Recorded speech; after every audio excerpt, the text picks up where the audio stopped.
who's willing to work, grow, change with me.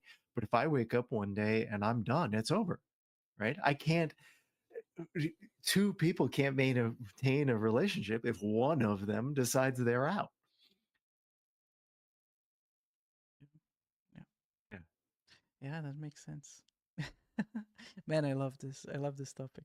Um, Earlier during the show, you touched on the subject of bondage, right?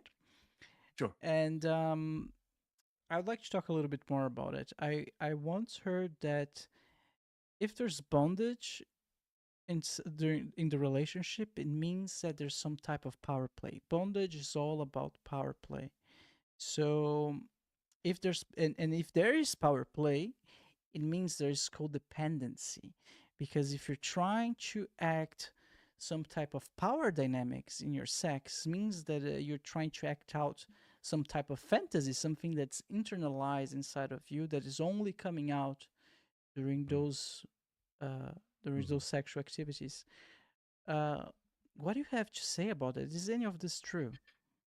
No. Okay. I've been a little more nuanced in the past, but no. So so look, let's start with this. So different people have different things that create eroticism and arousal for them. There's a wonderful work by Jack Morin called The Erotic Mind, where he revealed some of the findings from his research, interviewing people about some of their peak sexual experiences. And from that, he created what he calls the core erotic equation. The core erotic equation is arousal plus an obstacle equals excitement. Um, and from arousal. Uh, Arousal. yeah, I don't think you're going to find the core erotic equation. You had the book up, Jack Morin's The Erotic Mind. So the obstacle is a key component of eroticism, and for many of us, that obstacle is internal. And in Jack Morin's work, he identifies four cornerstones of eroticism: longing and anticipation, taboo, crossing taboo, power, which seeking power is his term for it, and overcoming ambivalence. So when we talk about seeking power, we're talking about typical things that might fit into BDSM: bondage, discipline, dominance, submission, sadism, and masochism. The D and the S do double work in the acronym. So also, it's often just commonly referred to as kink. I couldn't take any sexual behavior of any human being and tell you what it means to them. Take that in for a minute, right? We have a lot of judgments about what people's different sexual interests mean to them. So we'll just take this one quick example of bondage and we'll talk about what it means. So for some people, bondage might mean I'm free. I do things all day, all the time. I have to decide what to do, how to do it. I have to do it right. And that is a real burden for me. And if I have a partner who puts me in bondage, I don't have to do anything. I'm free from the obligation to figure anything out. I'm free to find in that moment just the sensory experience of what's happening to my body or what my partner is doing on their own. I don't have to make anything happen. For another person, that bondage is about attention. I want to fight that bondage. I want to push against it. I want to try to get free. And all of this power creates this fantasy inside of me of like, I'm controlled, but I don't want to be. But now you're controlling me. But now there's intensity because, that bondage creates something I can push against. And for another person, the bondage creates a feeling of security. I'm held, my arms are to my chest. I'm contained. It's like swaddling. It feels warm. It feels safe. My partner's taking care of everything. Um, and the same is true on the flip side of that, right? What does I want to tie you up mean? Well, we don't know. It could mean I want to do what I want. It could mean I want control. It could mean I want to use you. It could mean I want to feel secure from your judgment for a minute, or I want to not have to worry about your pleasure, or. So many different things of Hmm. what that means, but it's impossible to tell what it means from the specific behavior. So we have to get into each person and learn about their erotic map and the emotional experience that they're looking for. Now, look, we've used a particular type of kink, bondage, but the same is also true for any kind of um, sexual position or sexual behavior, right? I'd really like to receive oral from you. Well, does that mean I want to be in charge and in control and the big man? Or does that mean I want to lay down, lay back and relax and not have to worry about anything and just have pleasure happen to me?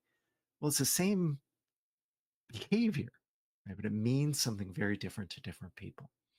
And I think that one of the places that some feminist authors, not all, not most, some, have gone awry is that they've gone into judging different sexual behaviors and describing what they mean. But I think that that is productive labeling and description of human sexual behavior. I see. So what I get from this is drop the judgment and have some fun, basically. Drop the judgment, drop the interpretation, get Mm, curious. What does it mean to you? mm. How do you feel when you do that? Why do you want to do that? And what does that mean? Practically speaking, the research shows this, that people who practice a lot of kink, especially kink in kink communities, have much better consent-based practices. Yeah. Give me a second. We might be back. You know what? Okay. Let me. Um, guys, we're gonna go in a short break just to see if the connection is working, and we're gonna be right back.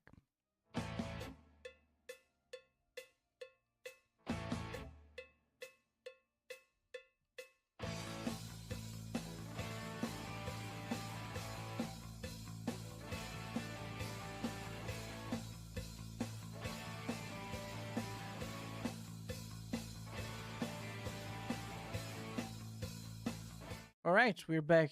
The connection is working. I'm so sorry, Eric. I cut you off. No worries.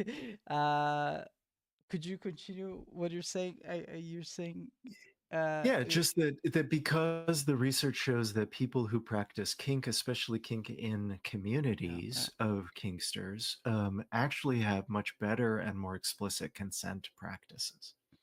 And that's because they themselves understand their body and their sexuality way more, so they can see how this affect others. Maybe. And they also have the lived constant experience that the same kink behavior means different things to different people. So the same kink behavior may have a very different erotic Mm. script around it, right? Um, you're bound up. Um, that's because you belong to me, and I'm going to take care of you, and you don't have to do anything, and I'm going to wash and bathe you and take care of everything, and I'm going to have sex with you because you're so beautiful and wonderful, but you don't have to worry about anything. Versus bondage means you're mine now, and I I can do anything with you, and you don't, um, you don't have any choice, but it's just pretend because you agreed to do this from the beginning, right? Kink is pretend for adults in the bedroom. Mm. But what about when there's? Yeah, this just opens so many more questions. Because what about what if there's pain involved? I know like there's this whole wax thing, like Yeah. hot wax. Like why we get turned on? I mean, some of us get turned on by wax. Why do we get turned on by so many random things? That's something that we talked before. Why like Rule 34 exists? Why humans get turned on by basically everything? What's up with that? Yeah, I mean, we are looking for pathways to sexual expression. And when our pathways to sexual expression are limited by culture, religion, morality, even our own commitments and values, our mind will search for pathways to experience pleasure and to express our sexual desires. Just because our mind searches for those doesn't mean that we always want to do them. I like to make the distinction between fantasies and desires that I actually want to enact. These are not the same. In the same way that, my boss pisses me off and I fantasize about throwing the computer on the ground and storming out and burning the building down. It doesn't mean I'm going to do it or want to do it. I understand the difference between my mind searching for a pathway to end pain and what I actually want to do. I can make a distinction between my mind searching for pathways to pleasure and things that I actually want to do. And when you ask the question, why do some people eroticize pain?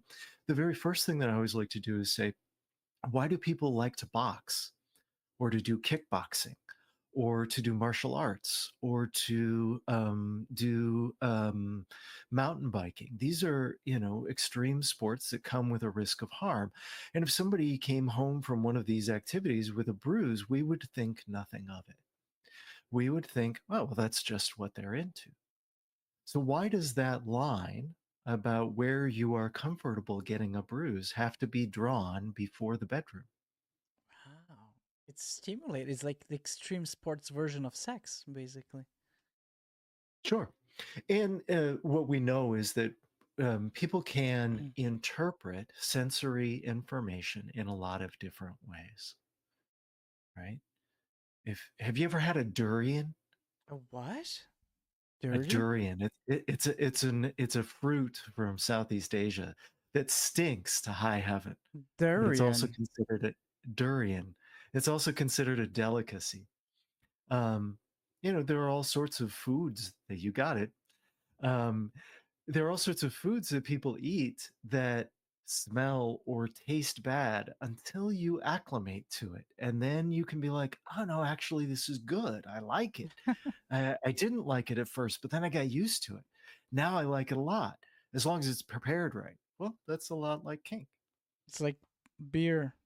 I Sure, I hated beer sure. as a now I love it. It just tastes good for some Exactly. reason. It just something changed. Yeah, you got it. Eric, man, what a pleasant conversation. Thank you so much. I would like to remind our listeners once again the name of your book. The book is called The Better Man, A Guide to Consent, Stronger Relationships, and Hotter Sex. All right, there you go. So when this one came out? The book came out in 2023. 2023. Um, Okay. yeah. All right. Okay. Listen, thank you so much. It was a pleasure, and hopefully the listeners took something out of it. I'm sure they did. It was very interesting. Great. All right, man. Thank you so Yeah, much. thank you. I really enjoyed the conversation.